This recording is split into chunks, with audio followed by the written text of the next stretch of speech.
todos los michoacanos.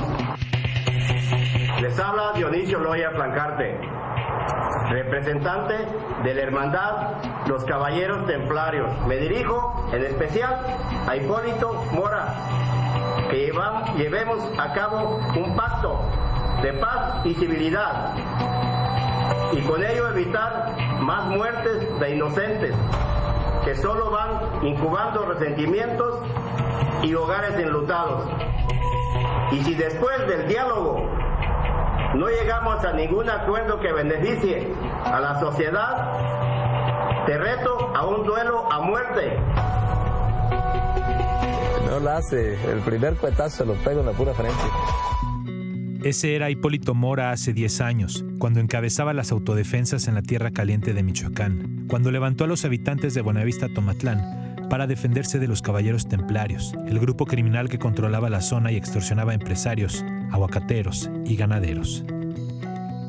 Hace 6 días la petición de Hipólito Mora era la misma que hizo desde febrero de 2013, cuando no había ninguna autoridad en Michoacán que los defendiera de los criminales. En aquel entonces eran los Caballeros Templarios. Hoy los Viagras tienen controlada la zona de la misma forma que hace una década.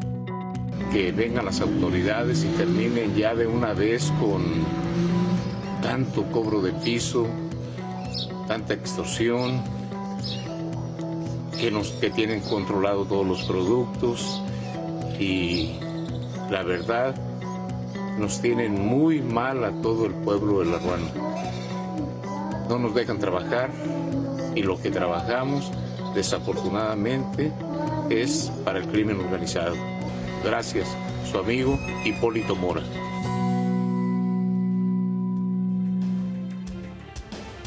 Un grito de ayuda que repitió Hipólito Mora y nunca fue escuchado. Hoy lo asesinaron. Buenas noches. Al mediodía, sin fuerzas federales o estatales en la zona, Hipólito Mora fue asesinado en La Ruana en lo que parece fue un ataque planeado. De acuerdo con la Fiscalía de Michoacán, Hipólito regresaba de su parcela rumbo a su casa a bordo de una camioneta con blindaje nivel 5, en la que era acompañado por una escolta. Atrás iba una camioneta pick-up en la que viajaban otros 2 elementos de seguridad, cuando fueron agredidos por los criminales que, tras cerrarles el paso con 2 camionetas, les dispararon. Testigos aseguran que se usaron rifles Barrett calibre 50 para poder penetrar el blindaje, y hubo tiempo suficiente para, después de acribillarlos, incendiar la camioneta en la que viajaba Hipólito.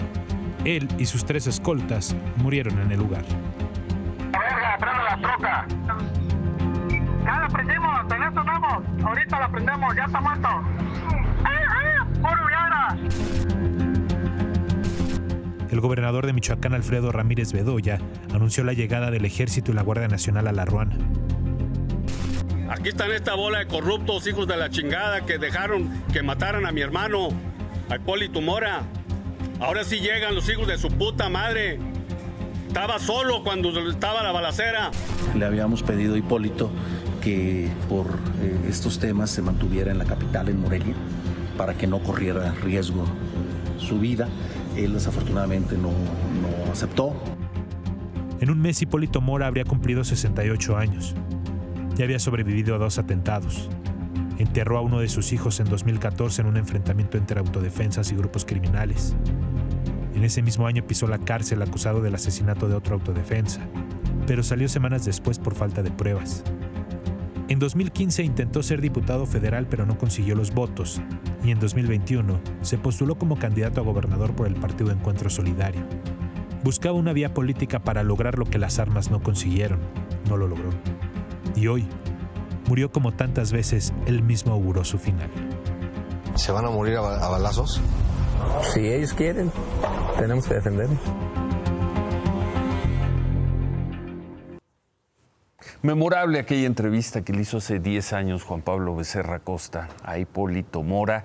Cuando se escriba la historia del siglo XXI, la historia de México, ahí aparecerá el nombre de Hipólito Mora, porque él va a simbolizar como nadie a los productores que tuvieron que defenderse con las armas, defenderse de los grupos criminales. Él no aceptó además el exilio ni a Morelia ni a la Ciudad de México. tantas veces ofrecido por las autoridades. Hasta hace unos momentos, ni el presidente López Obrador, ni la secretaria de Seguridad, Rosa Isela Rodríguez, ni nadie en el gobierno federal ha manifestado o expresado algún mensaje de solidaridad, de luto para la familia de Hipólito Mora. Van más de 54 horas desde el secuestro de 16 o de 17, hay duda en el número, trabajadores administrativos de la Secretaría de Seguridad de Chiapas y no hay noticias sobre en dónde están. Temprano el presidente López Obrador hizo una propuesta a los secuestradores. Lo que pensamos en este caso es, primero, que se libere a los detenidos sin ninguna condición, y la autoridad del Estado y nosotros también vamos a investigar sobre el comportamiento de esos 3 servidores públicos que están siendo señalados. ¿Fue un mensaje a quienes tienen a todos esos trabajadores como rehenes? Los familiares de estas personas bloquearon por más de 10 horas a la altura de la carretera Tuxtla-San Cristóbal. La carretera en Tuxtla-San Cristóbal, alrededor de las 7 de la noche, retiraron el bloqueo por presiones de transportistas. Siguen sin recibir parte de la Secretaría de Seguridad, sin recibir información sobre en dónde están sus familiares, si están vivos sus familiares. El bloqueo que sí continúa esta noche es el de Tuxtla Gutiérrez frente a la Secretaría de Seguridad. Les llovió a estas personas, pero bueno, siguen en este bloqueo. Vamos a estar atentos a ver si ocurre algo en lo que transmitimos este programa. 4 guardias nacionales resultaron heridos, algunos de gravedad, luego de que explotara un coche bomba cuando estaban revisándolo, trataban de revisarlo tras una denuncia de que había cuerpos en el vehículo. Esto ocurrió anoche en la comunidad de Saus de Villaseñor, en Celaya. Uno de los guardias perdió un brazo, otro tuvo quemaduras y daños también severos. Los otros 2 tuvieron heridas menores. El secretario de Seguridad de Celaya, Jesús Rivera, dijo que la ciudadanía no corre riesgo. Bueno, pues son hechos dirigidos contra las fuerzas de seguridad. Bueno. De acuerdo con Causa en Común, la organización Causa en Común, Guanajuato es el estado donde más policías han sido asesinados. En lo que va del año han sido 32. En las últimas semanas los ataques se han concentrado en Celaya. Ahí 13 policías, casi la mitad de los que han muerto en el estado, fueron asesinados solo en Celaya. Durante junio se dieron 7 de estos asesinatos. Y hoy fue encontrado el cuerpo del dirigente municipal del Partido Verde en Copala, Guerrero, Jesús González Río. Lo encontraron desollado en una brecha de terracería de la carretera Acapulco-Pinotepa Nacional. Ayer se lo llevaron por la fuerza y sus familiares bloquearon la carretera para pedir a las autoridades que dieran con él. Hace unos días Jesús González grabó una denuncia de que había recibido amenazas y señalaba a la alcaldesa de Copala, a la perredista Guadalupe García, de haberlo amenazado.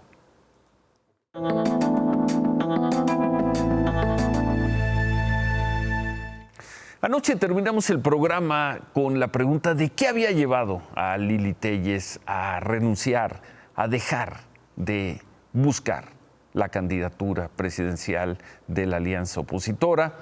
No tuvimos respuesta, pero por la mañana hablamos con uno de sus asesores en este proyecto de búsqueda de la candidatura. Hablamos con Roberto Gil y él nos dio las razones. 3 cuestiones que están intrínsecamente involucradas en el método. La primera es que al parecer no va a haber una reflexión sobre el asidero legal de este método. La segunda razón, Ciro, es que es de ingenuos pensar que si no hay reglas y límites al financiamiento en el proceso de la oposición, no llegarán carretadas de dinero. Y la tercera razón, por lo visto, va a haber incentivos perversos a la movilización de ciudadanos. A menos que cambie sustancial y estructuralmente este método, Lili pueda tomar una decisión distinta. Pero hoy, a este método, ella no se inscribirá. Y quien también informó y que se retira de la contienda es la senadora del PRI, Claudia Ruiz Massieu. Tuiteó: he decidido no registrarme al proceso del Frente Amplio, aunque hay aspectos del método que no comparto. Respeto este y cualquier otro esfuerzo por darle alternancia a México en el 2024. Con los principios y la congruencia que me caracterizan, seguiré luchando por México. Con esta renuncia, prácticamente la lista de aspirantes queda en 4. Santiago Krill, Xóchitl Gálvez, Beatriz Paredes y Enrique de la Madrid, quien hoy confirmó que participará. Tuiteó: estamos listos con el método del Frente Amplio. Ahora te invito a que seas parte de este gran proceso ciudadano. Guarda tu firma, guárdala para mí. En Palacio Nacional, el presidente López Obrador volvió a arremeter contra Xóchitl Gálvez. Es el programa de apoyo a los adultos mayores. Es el programa que no querían los conservadores, ¿no? Que había que mejor poner a trabajar, ¿no?, al adulto mayor, decía Fox. Y Xóchitl, que ahora está muy activa, ¿no?, como representante de la oligarquía. Tiene muchísimo jale, pero con los fifís o con los aspirantes a fifís. Xóchitl Gálvez, Santiago Krill, Beatriz Paredes, Enrique de la Madrid, a juzgar por las encuestas de alguno de ellos 4, debe salir el candidato opositor. Marcelo Ebrard, por el otro lado, por el lado de Morena, aseguró que está optimista porque si la encuesta es de a de veras, él va a ganar. Propuso nuevamente debates entre los aspirantes a la candidatura de Morena y aseguró que la falta de transparencia en los recursos, los acarreos y la intromisión de gobiernos locales pueden dinamitar el proceso. A pregunta expresa pidió que no haya impunidad en el asesinato de Hipólito Mora. Adán Augusto López tuvo una asamblea informativa con jornaleros de San Quintín, en Baja California. Ahí se comprometió con integrantes de pueblos originarios a ayudarlos en sus trámites de regularización de tierras. Dijo que en 2 o 3 semanas va a enviar un equipo de abogados. Bueno, calificó como un hecho lamentable el asesinato de Hipólito Mora y dijo que a su estilo fue un gran luchador social. Claudia Sheinbaum estuvo precisamente en Michoacán. Encabezó una asamblea informativa en el puerto de Lázaro Cárdenas y allí aseguró que con la Cuarta Transformación se va a mantener el apoyo al campo. Por la noche fue a Morelia, dijo que confía en el proceso de encuestas de Morena, calificó a la oposición de payasos y de estar haciendo una simulación con mucha hipocresía.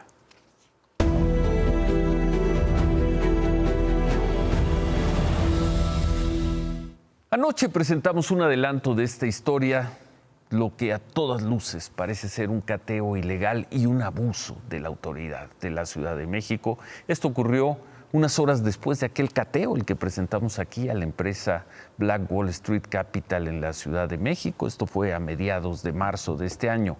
Fue el mismo Ministerio Público, fue la misma Policía de Inteligencia de la Ciudad de México los que participaron en estos 2 cateos. Fue el mismo juez quien autorizó un cateo de 10 personas. Pero así entraron al departamento de un constructor y su esposa muy cerca del emblemático Parque Hundido de la Ciudad de México, para que no vive en la Ciudad de México, muy cerca de donde está la Plaza de Toros y lo que fuera el Estadio Azul. ¿Abres o rompen? ¡Rompan!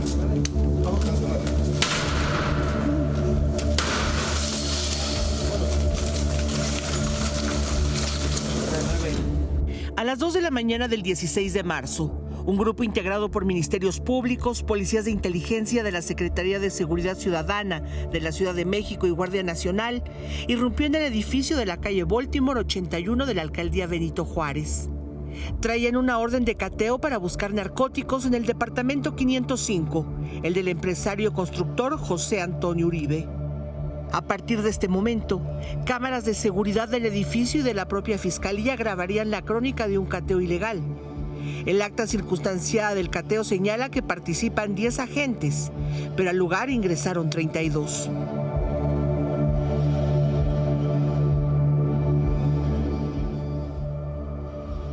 Otros policías de inteligencia tratan de desactivar las cámaras del edificio. Estábamos dormida, mi esposa y yo, nos reincorporamos y no sabíamos de dónde venían los ruidos. ¡Policía!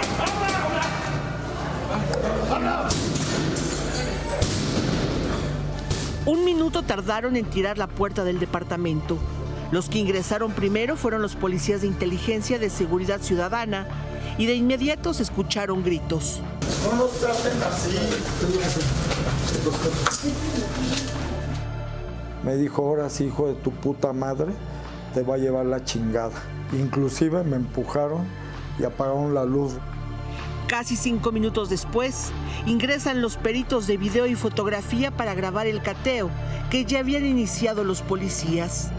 La luz había sido desconectada. Los dueños del departamento ya habían sido esposados y era un policía quien interrogaba a los propietarios. ¡Me está pegando! ¿Eh? Pero señores, no sé ni qué hice. Te voy a preguntar más una vez. ¿Cuántas armas tienes? Un cateo extraño, irregular, en el que los propietarios del inmueble aseguran que fueron sometidos en la sala de su departamento, mientras los policías les sembraban droga, una báscula, pastillas y 2 armas cortas. Incluso dicen que los obligaron a mentir sobre las armas. Me pidieron que dijera cosas, que si no se iban a ir sobre de mi esposa. Me dijeron que dijera que las armas eran mías. Inclusive que dijera que estaban ahí cerca de mí en uno de los cajones de ahí de la recámara. Policías revolvieron la casa en plena oscuridad sin registro pleno de los peritos. Oye, perito, ¿puedes fijar estos cartuchos? ¿Dónde encontré? Todo esto, que quedó grabado con la propia cámara de la Fiscalía, no fue reportado así en el acta circunstanciada del cateo. Por ejemplo, en el acta aseguraron que el Ministerio Público informó al propietario que traía una orden para entrar y esto nunca se observa en los videos. Nunca mencionaron por qué fueron. Nunca me enseñaron la orden. Yo nunca pude identificar al Ministerio Público. Dice el acta del cateo que dentro de la recámara principal, sobre la cama matrimonial, encontraron un envoltorio en forma de tabique, una bolsa con 75 cápsulas azules, un envoltorio en forma de tabique, 2 pistolas, cargadores, 21 cartuchos, una báscula gramera. En esta acta no se reporta esta tercera pistola.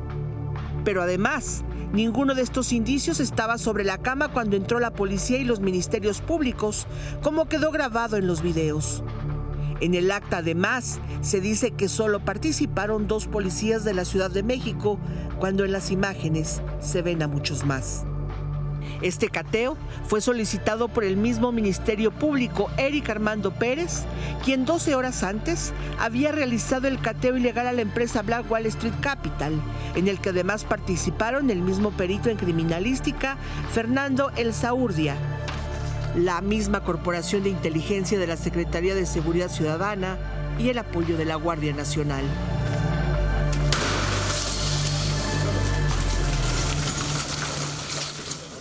¿Qué es esto? ¿Qué fue esto que ocurrió a mediados de marzo en la Ciudad de México? Estos 2 cateos.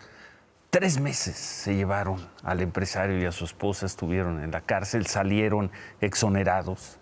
El caso fue sobreseído por un juez. Mañana vamos a tener la segunda parte de esta historia y le pedimos a la Fiscalía de Justicia de la Ciudad de México información sobre el caso. Y nos responden que desde hace 2 meses, desde el principio de mayo, la Fiscalía de Delitos de Servidores Públicos tiene abierta una carpeta de investigación. Están investigando un posible delito de ejercicio abusivo de sus funciones y también dicen que no permitirán estos abusos.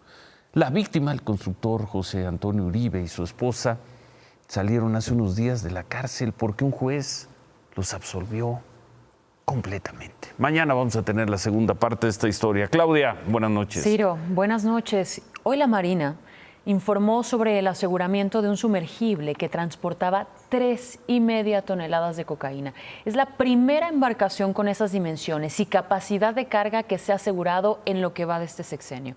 Fue interceptado frente a las costas de La Paz, Baja California, localizado por los aviones de la Marina. Buques oceánicos le dieron alcance y detuvieron a los 5 tripulantes. Tenía 26 metros de longitud, 2 motores.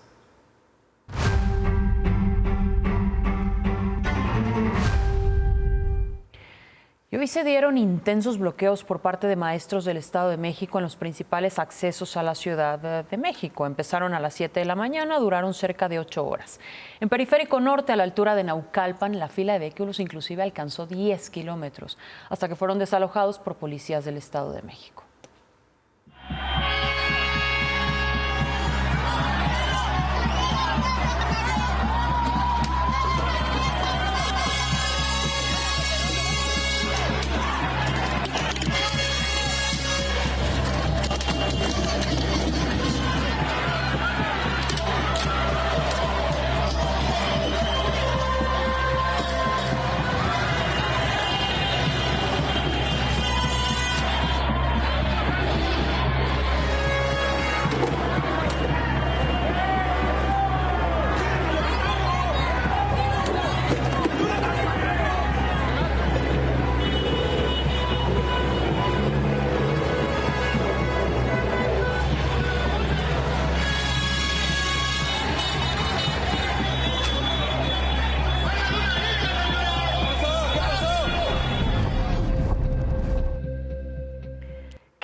Fue la policía del Estado de México. La policía del Estado de México. Y es que también hubo bloqueos en las casetas de cobro de las autopistas México-Querétaro, México-Puebla y en la México-Pachuca, esto a la altura de Tecámac. Todos duraron cerca de 8 horas.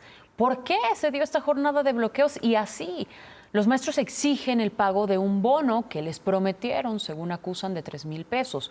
Por la tarde, la Secretaría de Educación Estatal acordó con los maestros, según dijeron, el que les van a pagar estos bonos a partir de la próxima semana. Eso está por verse. Y en la conferencia mañanera, el secretario de la Función Pública, Roberto Salcedo, presentó un informe sobre el caso de corrupción y desfalco en la empresa Segalmex. Se habló de algunos desvíos de dinero público por este monto de 9,500 millones de pesos. Se habló de que se han presentado 100 denuncias penales ante la Fiscalía General de la República.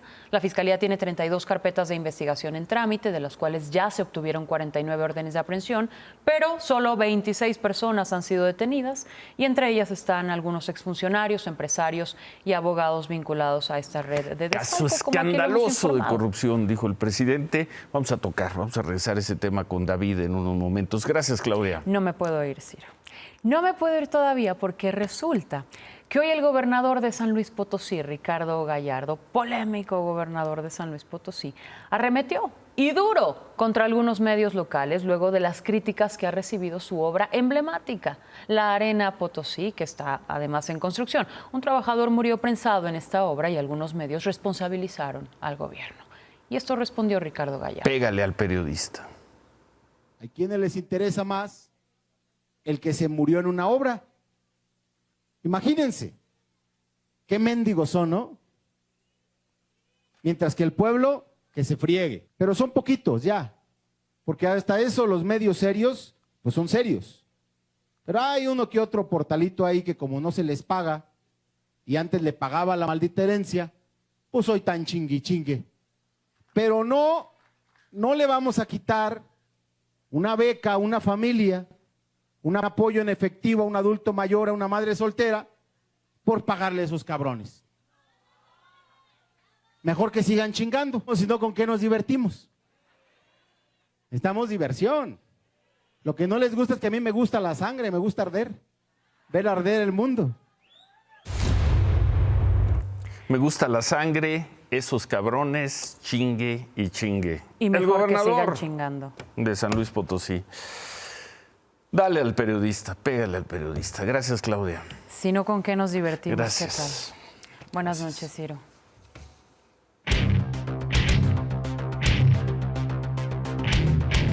Es difícil de creer la posición de Ignacio Valle cuando fue director de Segalmex. Es muy difícil de creer. Una de dos. Si tiene el presidente la razón Buenas noches, Hiro. Buenas noches. En que lo engañaron. Él ya era funcionario público en la lejanísima época de Luis Echeverría Álvarez. Ya estaba en los primeros... Y en ese sector. Y en Él ese sabía sector. dónde estaba. Sabía quién era. O sea, es prácticamente imposible. Y Ovalle conocía ese negocio. Y sabía cómo se hacía y además estuvo en todas las tranzas, pasó por todas las tranzas que se hicieron en ese sector. Es difícil de creer que él, pues lo engañaron, se le colaron unos priistas y una gran cantidad de cosas. Eso es lo muy malo.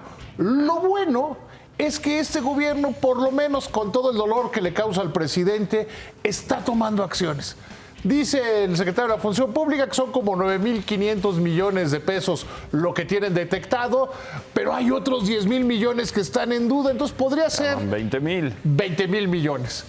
Y llama la atención que ya el procurador fiscal ya tiene órdenes, ya tiene casos por unos 4,000 millones de pesos. 24,000. Entonces... No, eso los tienes que restar. Bueno. Por son de lo que ya habían encontrado, okay, son los que ya judicializaron, 20,000, sí. por llamarlo de alguna manera. La pregunta es, ¿este sexenio terminará con que los responsables del fraude a Segalmex, ese que le duele tanto al presidente, nos debe doler a todos los mexicanos? Escandaloso, es que es... Sí. Terminar el sexenio y habrá gente en la cárcel, habrá gente acusada. Yo recuerdo que este presidente dijo que las escaleras se barrían de arriba para abajo. Y no había nada más arriba en Segalmex que Ignacio Valle. Y él era el director en esa época. Dejémosla ahí. Y remátala, David. Hoy se presentó el Consejo de Estabilidad Financiera diciendo que el gran problema que tenemos es que todavía la inflación está muy alta. Y hay que hacerles caso.